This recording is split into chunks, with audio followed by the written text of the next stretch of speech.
Bonjour Quentin, bonjour Jason. Aujourd'hui nous sommes au domaine de la chaise. Quentin, est-ce que tu peux nous faire une présentation de toi?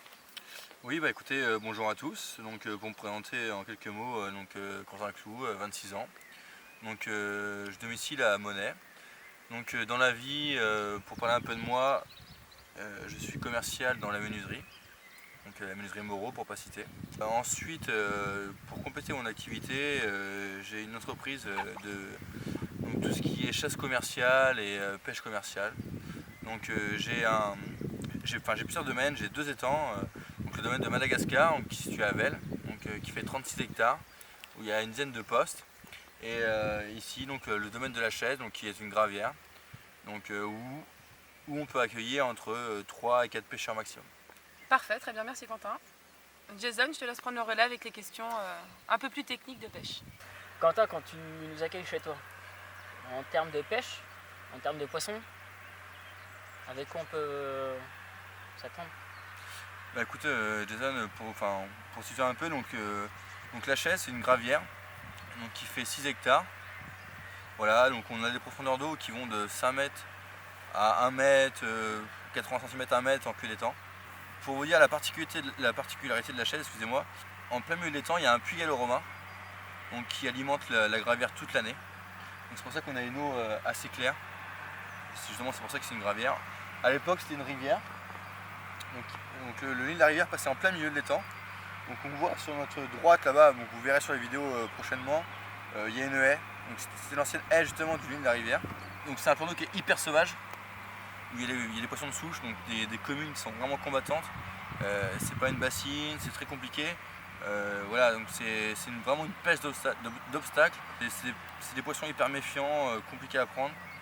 C'est pas une pêche de bassine.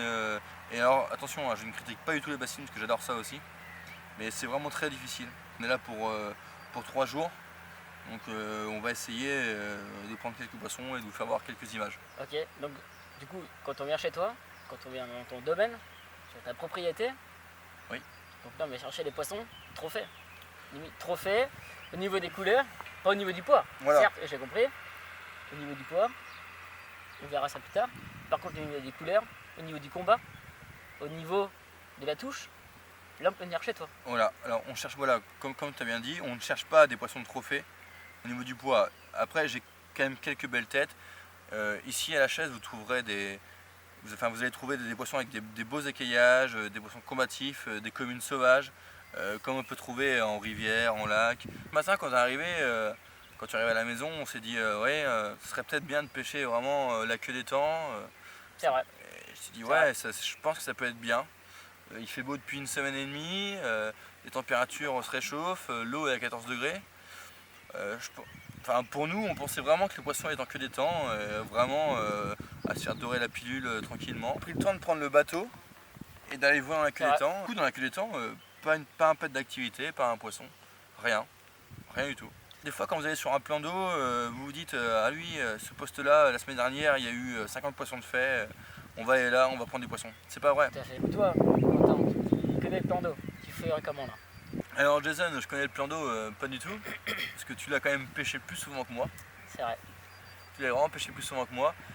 Moi c'est que la 3e fois que je mets des canalos sur la gravière. Ça fait quand même 3 ans que j'ai la gravière. Et là il n'y a que depuis une semaine où je mets des canalos en faisant un coup du soir, un coup du matin. Donc pour moi, en une semaine de temps, en quelques coups de pêche, j'ai pu remarquer que les poissons de la journée se tenaient quand même vraiment sur la partie la plus profonde. Il faut dire ce qui est que la berge d'en face est vraiment très sale. Donc c'est vraiment que des herbes immergées, des souches, des piquets dans l'eau, c'est vraiment très très sale. Et la journée, les poissons se situent vraiment sur cette partie-là. Ensuite, en fin de journée, début de nuit, les poissons ils vont regagner la deuxième partie de l'étang. Où là, donc du coup, pour pouvoir intercepter ces poissons-là, il y a un rétrécissement dans le plan d'eau. Donc là, ça m'a permis de mettre une canne en plein milieu au niveau du chenal, donc l'ancien chenal de la rivière, pour pouvoir intercepter les poissons. Ensuite, Jason, comme on a pu voir ensemble, on a fait notre opérage. Donc, dans la haie qui se situe en plein milieu de l'étang, à 50 mètres de la bombe, on a pu voir qu'il y avait quand même de l'activité au niveau des poissons. C'est vrai. Et ça fait quand même 3-4 fois que tu viens ici. Et généralement, cette haie a quand même bien donné. ça marche bien, ça marche même trop bien, parce que des fois on s'est fait défourailler, mais on s'est fait démonter. Après, bon, C'est la pêche, hein. j'aime bien, châtie bien. C'est la pêche, hein. Non, après il y a du poisson partout, après il faut... L'approche est vachement importante ici. Faut pas avoir peur de tourner autour de l'étang pendant une journée, voir où le poisson prospecte. Comme disait Quentin, on a fait un petit tour en bateau, on a vu à droite à gauche, on voyait les fouillis ou pas. Du coup, bon, on a pu aborder la pêche différemment. Après voilà, on est là pour 48 heures, on espère franchement qu'on va faire les poissons. J'espère aussi. L'approche va être différente, certes, son approche n'est pas la mienne n'est pas la sienne. Et après on verra, on fera les totos. Hein. Ouais, bon. N'hésitez pas, venez, franchement c'est vachement sauvage. On est au top, c'est un endroit vachement sauvage. Vous êtes tout seul, prenez une session là, pendant une semaine, vous êtes au top. Vous allez bousculer votre pêche, votre approche, vous êtes franchement, et quoique, vous pouvez peut-être battre vos records. Quoique, c'est pas interdit. C'est possible. Parce qu'on ne sait pas tout ce qu'il y a dedans. On ne sait pas. Bon bah écoutez, sur ce, donc je vous remercie de nous avoir écoutés, parce qu'on n'est pas des professionnels. Pour finir, je voudrais remercier mon partenaire Vitalbet. Merci à Niki de me faire confiance. Voilà, merci pour ses appâts qui sont vraiment de qualité. Je voudrais remercier aussi mon pote Guillaume Rousselet, donc, qui est team manager France donc, de l'équipe Vitalbet. Je voudrais remercier aussi donc, le caméraman comme Pierre-Emile, qui sans lui ça ne serait pas possible.